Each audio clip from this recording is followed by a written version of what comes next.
اور اے آدم، تم اور تمہاری بیوی دونوں جنت میں رہو اور جہاں سے جو چیز چاہو کھاؤ، البتہ اس خاص درخت کے قریب بھی مت پھٹکنا، ورنہ تم زیادتی کرنے والوں میں شامل ہو جاؤ گے۔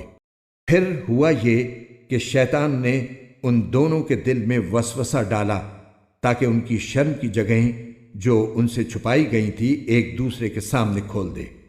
کہنے لگا کہ تمہارے پروردگار نے تمہیں اس درخت سے کسی اور وجہ سے نہیں بلکہ صرف اس وجہ سے روکا تھا کہ کہیں تم فرشتے نہ بن جاؤ یا تمہیں ہمیشہ کی زندگی نہ حاصل ہو جائے۔ اور ان کے سامنے وہ قسمیں کھا گیا کہ یقین جانو میں تمہارے خیر خواہوں میں سے ہوں۔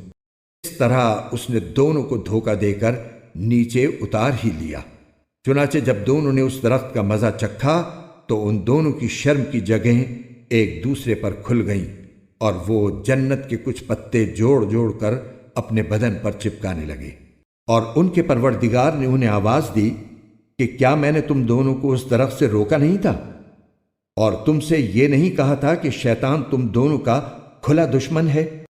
دونوں بول اٹھے کہ اے ہمارے پروردگار، ہم اپنی جانوں پر ظلم کر گزرے ہیں، اور اگر آپ نے ہمیں معاف نہ فرمایا اور ہم پر رحم نہ کیا تو یقیناً ہم نامراد لوگوں میں شامل ہو جائیں گے۔ اللہ نے آدم، ان کی بیوی اور ابلیس سے فرمایا، اب تم سب یہاں سے اتر جاؤ، تم ایک دوسرے کے دشمن ہوگے اور تمہارے لیے ایک مدت تک زمین میں ٹھہرنا اور کسی قدر فائدہ اٹھانا طے کر دیا گیا ہے۔